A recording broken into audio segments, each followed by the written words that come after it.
Hello and welcome.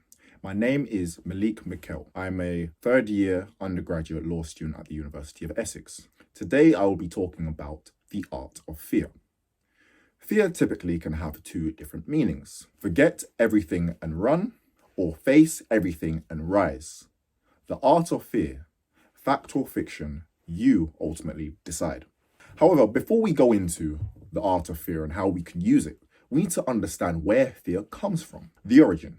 So fear is manifested in a part of the brain known as the amygdala. There are typically 2 amygdala per person, one on each side of the brain. They are thought to be part of the limbic system within the brain, responsible for emotions, survival instinct, and memory. But what are fears?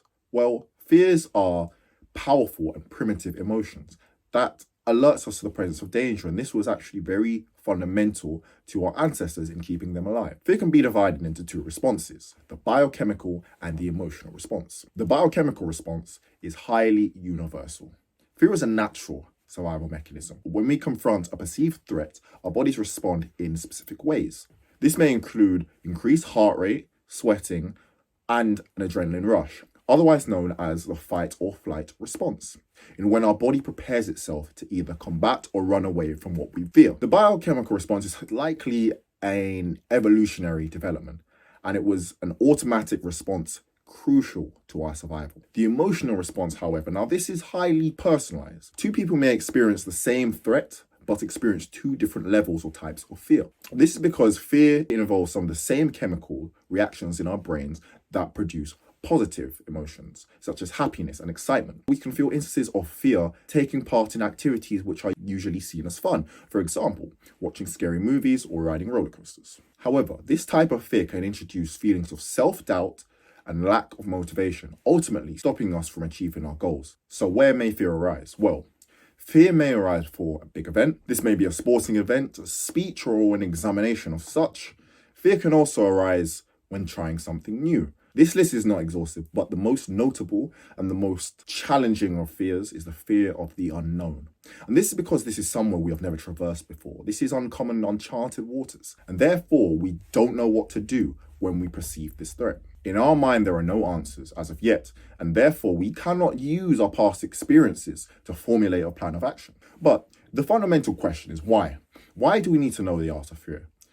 Why do we need to take risks? Well, firstly, we can learn from risks. If we do something and it doesn't work, we can evaluate our actions leading up to taking that risk. We can understand what worked and what didn't. And then if faced with the same situation again, we can utilize our past experience and we can use it to overcome what we fear. Fear will be something of the past, and if we are successful, then we will know our fear was nothing but a mere inconvenience. However, we understand that we were strong enough to overcome. Success does not come. You have to take it. Fear might be between what we want and us. The only way to get to the other side is to take the risk. And then, the bigger the risk, the bigger the reward. These rewards are reserved for those who are willing to try, who dare to dream and dare to chase their goals and ambitions. So we know the origin of fear. We know the different types of responses. We also know why we should take risks. But how can we channel our fear and the emotions that accompany it into success?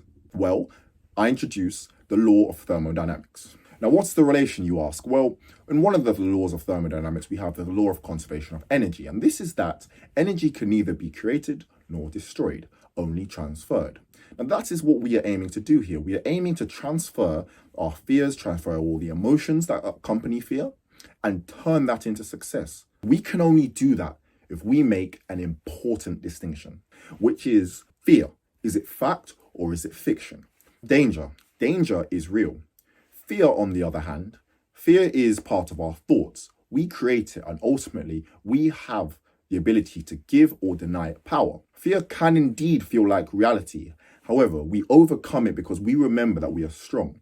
We remember that we are in control of our destiny, and therefore we take what action we can to ensure that fear does not stand in the way of us and our goals. It's important to understand the power of the mind, to understand how simple words like I can, I will, I must can make a huge difference in terms of our confidence. We must be able to differentiate reality from falsehood. And ultimately, if we can do this, we can convert fear into success. Now, how do we convert this into success? Well, we use fear. At first instance, find and identify the fear. What exactly are we afraid of? Is this something new? Is this something that we've seen before and we've dealt with before? After we do that, we need to evaluate. Now, when we evaluate, we find out, is this fear or is this danger? Now, when we make that important distinction, we can find out if we should actually pick this fight. Is this something we need to pursue, or do we just run away from it? We find out if we should challenge this. And most importantly, we find out if this is necessary to achieve our goals. Does it stand in between us and our desired goal or desired success? After, we must analyze. Now, we analyze the exact nature of our fear. We break it down. What do we need to do? How can we use our skill set that we've learned before and our experiences to break it down? How can we apply what we've learned before to exploit the weaknesses in what we perceive as a threat? We draw on an abundance of resources that we've had from previous encounters, maybe with things akin or maybe with things different. And we draw on those to find out the best plan of action. And this leads me on to the last, which is the reaction element. We react. However, as opposed to our fight or flight response, now we are reacting with a plan. We are reacting with a plan of action that will hopefully help us succeed.